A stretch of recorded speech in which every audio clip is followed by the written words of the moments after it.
وہ کچھ انہوں نے عوام کے لیے کیا. انہوں نے جو اس ایک سال میں کیا وہ صرف وسطیت، ایسے قوانین جس میں کہ 26ویں آئینی ترمیم بھی شامل ہے اور اس میں پیکا لا بھی شامل ہے اور اس میں ہر قسم کے وہ قوانین پارلیمنٹ سے بزور بازو پاس کرائے ہیں. یہ وہ لوگ ہیں جو کہ عوام کی نمائندگی نہیں کرتے، اس لیے وہ عوام کی بھلائی کے لیے کوئی بھی قانون سازی نہیں کریں گے. وہ صرف قانون سازی کریں گے اپنے آپ کو غیر جمہوری طور پہ اقتدار میں رکھنے کے لیے، اور صرف اپنی ایک ایسی حکومت جس میں کہ کوئی طاقت ہی نہیں ہے کہ وہ عوام کی خدمت کر سکے، الٹا وہ اپنی خدمت کر رہے ہیں، جس میں کہ پچھلے دنوں میں انہوں نے جو اشتہارات میں اربوں روپے لگائے ہیں. کام کچھ نہیں کیا لیکن اشتہاروں کو، اور یہ بھی ایک طریقہ ہے جھوٹ کو آگے بڑھانے کا. ہم یہ سمجھتے ہیں کہ جو چیزیں اس وقت ہو رہی ہیں، جس طریقے سے ابھی کابینہ کو یعنی جس تعداد سے بڑھایا گیا ہے، یہ ان لوگوں کے لیے انعام ہے جن کے ضمیر نہیں ہے، جنہوں نے اپنے ضمیر کو بیچا، جنہوں نے اپنی وفاداری کو بیچا اور یہ وزارتیں حاصل کی. ان وزارتوں کی حیثیت عوام کی نظر میں صفر ہے، اور یہ وہ تمغے ہیں جو کہ ان کی ذلت کا ایک ریکارڈ رہے گا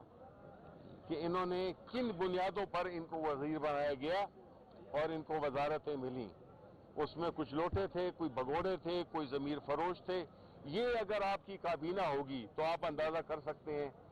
کہ آپ کی یہ حکومت، کاروبار مملکت کس طرح چلیں گے. ایسے لوگ جن کو کہ عوام نے ریجیکٹ کیا، بری طرح ریجیکٹ کیا،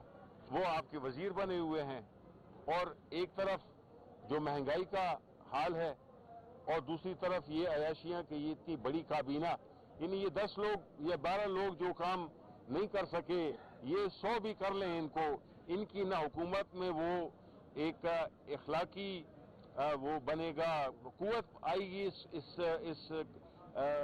کیبنٹ میں، اور نہ ہی یہ کچھ عوام کے لیے کر سکیں گے. یہ صرف جو ہے ان کو خوش کرنے کے لیے، ان کی جو انہوں نے اپنے ضمیر بیچے ہیں، ان کی ایک قسم کی دھاڑی ان کو ملی ہے جو کہ عوام کی نظر میں بالکل ایک ان کی جو ایک وہ ہے حیثیت ہے وہ بالکل صفر ہے. تو اس لیے جن حالات میں یہ جو ملک چل رہا ہے اس طرح نہیں چل سکتا. یہ جو ہے ایک ایسا ماحول آ گیا ہے جس میں کہ آپ کا ملک قرضوں میں ڈوب گیا ہے، مہنگائی اتنی بڑھ چکی ہے اور کوئی ریلیف ہے نہیں. آپ کے اوپر ایک ایسی حکومت مسلط کی گئی ہے جو کہ چوروں ڈاکوؤں پر مشتمل ہے. ان کا ریکارڈ آپ دیکھیں انہوں نے کیا کچھ کیا ہے اس ملک کے ساتھ، اور ان کو ہمارے اوپر ایک اصل مینڈیٹ والے لوگوں کو ہٹا کر، یعنی عمران خان کو ہٹا کر، اور ان دونوں کو زرداری کو اور نواز شریف کو لے آئے ہیں. عمران خان اگر آج جیل میں بیٹھا ہوا ہے،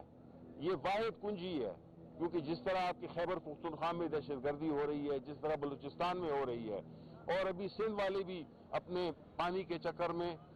جو ان کا جائز مطالبہ ہے وہ اٹھ کھڑے ہوئے ہیں. تو آپ مجھے بتائیں کہ ایسی صورتحال میں ایک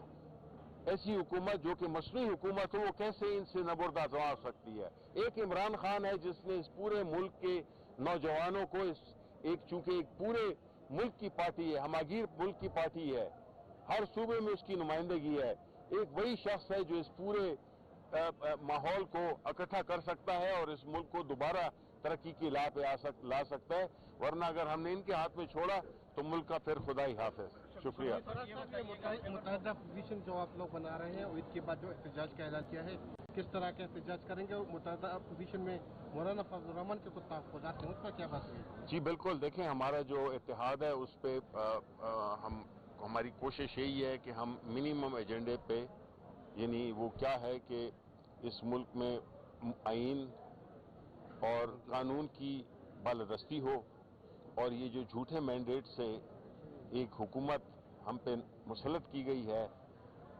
دوسرے الیکشن، تازہ الیکشن، ایک نئے الیکشن کمیشن کی موجودگی میں نئے الیکشن کرائے جائیں، کیونکہ یہ اس قسم کی 2 نمبر کی جو